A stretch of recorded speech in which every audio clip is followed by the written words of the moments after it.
Torta Caprese is a classic flourless cake from the Isle of Capri. It's made with chocolate and almonds. Now, it has several origin stories. Some include princesses, some include the mafia, but they almost all include a forgetful cook who forgot to add the flour, which is why this cake is often referred to as uno dei pasticci più fortunati della storia, or one of history's most fortunate mistakes. And today, Keith's going to show us how easy it is to make it home. Yeah, Julia, this is my kind of cake. There are no layers to assemble, no fussy decorations. It's a single layer cake with a fudgy texture, a great super chocolatey flavor. And this Italian version's a little lighter, a little bit more elegant. So we're going to start with our chocolate base. I have 6 ounces of bittersweet chocolate here that I'm going to chop up. And I like to do this with a serrated knife. It's a little easier to use than a chef's knife. Those teeth will kind of grab onto that chocolate and get it nice and fine. So you said this is bittersweet chocolate, and our favorite is 60%. Is that what we're using today? That's exactly what we're using today, 60%. You could probably use something with a little bit more, maybe up to 70%, but you probably don't want to go too much more than 70% because then you start to throw off the balance of sugar and the cacao in there. Okay, so that's our 6 ounces of chocolate. I'm going to add that to the bowl with 12 tablespoons of unsalted butter that we've cut into 12 pieces. So we're just going to melt this really quickly in the microwave at 50% power. It's going to take 1.5 minutes to 2 minutes, and we're going to stir it occasionally. Julia, our chocolate and butter mixture is out of the microwave and it's nice and smooth. I'm going to add a teaspoon of vanilla extract to this, and that's just going to give the cake a little bit more complexity, and it pairs nicely with that chocolate flavor. I'll just stir that in. Then we can just let that rest. Now we can work with our eggs. There's no flour in this cake, no chemical leavener. So all the lift in this cake is done by the eggs. What we found was best was to separate the eggs into whites and yolks, whip them separately, and then incorporate them into the batter separately. Okay. So I have 2 eggs that are already been separated here. I'm going to separate 2 more. Now, I have a tendency to break shells and crack the yolks. If you get any yolks into your whites, then you're going to have a problem whipping them. So that's why I always separate eggs into a single bowl and then transfer them over. So I'm going to add our 4 egg whites to our mixer bowl. I'm going to start this on medium-low speed. And what I want to do is kind of want to break up that egg white mixture. They're kind of ropey right now. And then once we get a little bit of air into it, I'm going to increase it to medium-high, and I'm going to slowly add a 1/2 cup of granulated sugar, and it's going to stabilize those egg whites perfectly.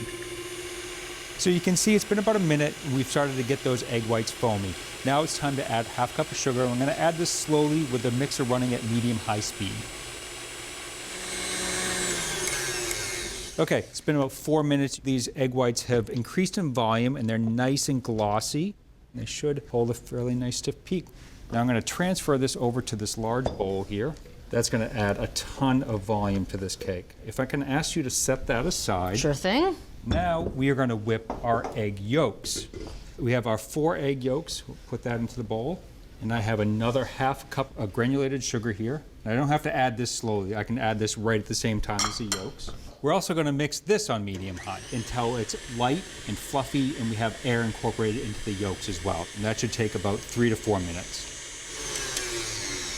Okay, it's been 3 minutes and you can see how light and fluffy those egg yolks have gotten. It doesn't even resemble egg yolks. Not even close. Yes, that's going to incorporate all that air into that cake and give it a nice structure. So we're going to add the rest of these ingredients in stages here. First to our egg yolks, and then we'll fold in our egg whites later. So first up, the chocolate. I know, probably just eat this by itself. Okay, we have our chocolate and butter mixture in there. I'm going to incorporate that into the egg yolks. It's going to be 15 seconds on medium speed. Looks good? Looks great. So we are using almonds today. Now, when we first started development, we were grinding our own almonds in the food processor. Came out fine, but we found so many almond meals and almond flours on the market that we just went with a commercial variety. We have 2 cups of almond meal here. Now there is a slight difference between almond meal and almond flour. Traditionally, almond meal has the skins on the almond, whereas almond flour has no skins. It's blanched almonds. We didn't really find any taste difference. Almonds are fairly mild to begin with, and it didn't affect the texture of it, so you really can use what you want to use. We have almond meal today. This is 2 cups or about 7 ounces. I'm going to add 2 tablespoons of Dutch processed cocoa. That's going to add a little bit more chocolate flavor to our cake. And I have a 1/2 teaspoon of table salt here. It's always important to add salt to baked goods. It accentuates the flavor and brings out those nice chocolate notes. Okay, so I'm going to incorporate these dry ingredients into our chocolate mixture for about 30 seconds at medium speed. Okay, so that's all worked in there, and I'm just going to give this a quick scrape on the bottom. We want to make sure that everything is incorporated before we put our egg whites in here. You can see that I have some egg yolks in the bottom there. I'm just going to fold this over. But since this mixture is so thick and we're already in the mixer, we're actually going to lighten it with the egg whites in the mixer, a third of that, and then we're going to take that mixture and put it on top of our egg whites. So it's kind of a reverse fold. It's going to be 15 seconds on medium speed. Okay, you can see that that's lightened up that chocolate mixture quite a bit, and now we're ready to fold it into the main part of the egg whites. That is a very dense mixture. It's fairly thick.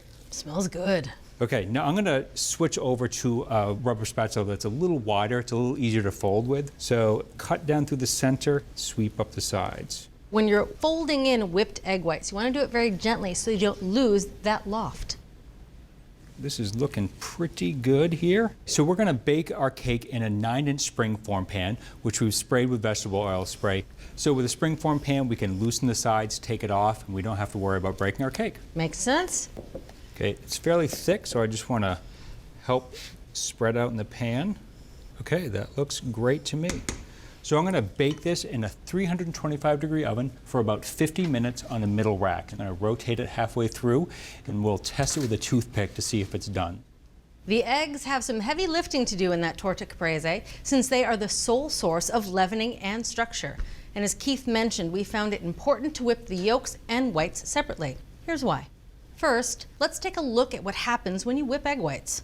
As the whites move through the whisk, the proteins begin to denature and cling to each other, which traps air and creates a sturdy foam. Now, this egg white foam isn't sturdy enough on its own to support the heavy torta, and that's where the whipped egg yolks come in. They incorporate more air into the batter and loosen it up so the egg whites don't deflate. Yet when egg yolks and whites are whipped together, it's almost impossible to form a good foam because the yolk fat impedes the white's ability to incorporate air. The egg white proteins cling to the yolk fat instead of making room for air. So for the ultimate Torta Caprese, you've got to keep those egg whites and yolks separated. You can start to smell that chocolate. It looks great too. Okay, so let's test this and make sure it's done. Just going to put a toothpick in the center here. That looks great. A few moist crumbs is fine. We don't want it to be clean, but we don't want really heavy moist crumbs on there. So I'm going to let the cake cool in the wire rack for 20 minutes. After 20 minutes, we'll remove the outside of the springform pan and we'll let it cool for 2 hours. I think it's time to garnish and eat our cake. So it's cooled for 2 hours and it's going to be at room temperature right now. And I'm just going to do a quick garnish of powdered sugar. And this is my kind of decoration here. Nice and easy? I know. Ah, looks beautiful. It's like snow. I'm just going to take an offset spatula and run it underneath that cake to separate it from the bottom of the springform pan. Looks like that non-stick cooking spray has done its job. Now it's time to cut. So I have a chef's knife that I put in some warm water. If you ever are slicing a chocolate cake, this is a really key step here. Make sure that that knife blade is warm. You wipe it off. Make sure you have no water on there. You can see that nice crusty top on. That looks good. Let's try this out. Beautiful. I can tell by putting the fork through it that it's not super dense and fudgy. It's got a lighter consistency.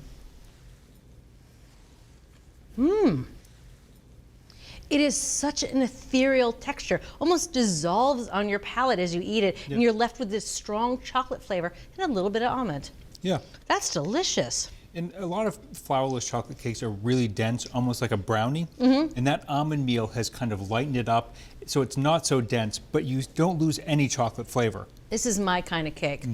Simple, elegant, not heavy and dense, but just leaves you with a lovely flavor. Well, Keith, this is absolutely delicious. And I know they said it was a great mistake. I don't even know how you could call this a mistake. No, I agree with you. Thank you. You're welcome. So if you want to make this classic Italian chocolate cake, melt bittersweet chocolate with some butter and let it cool while whipping egg whites to glossy, stiff peaks. Whip egg yolks until slightly thickened, then whip in the melted chocolate, almond meal, and unsweetened cocoa, followed by some of the egg whites. Fold in the remaining egg whites by hand, then bake for just under an hour. Let it cool completely and garnish with powdered sugar before serving. From America's Test Kitchen to your kitchen, a foolproof recipe for Torta Caprese. Keith, this is awesome. Yeah, maybe we can make this in Italy next time. Deal. Thanks for watching America's Test Kitchen. What'd you think? Well, leave a comment and let us know which recipes you're excited to make, or you can just say hello. You can find links to today's recipes and reviews in the video description. And don't forget to subscribe to our channel. See you later. I'll see you later.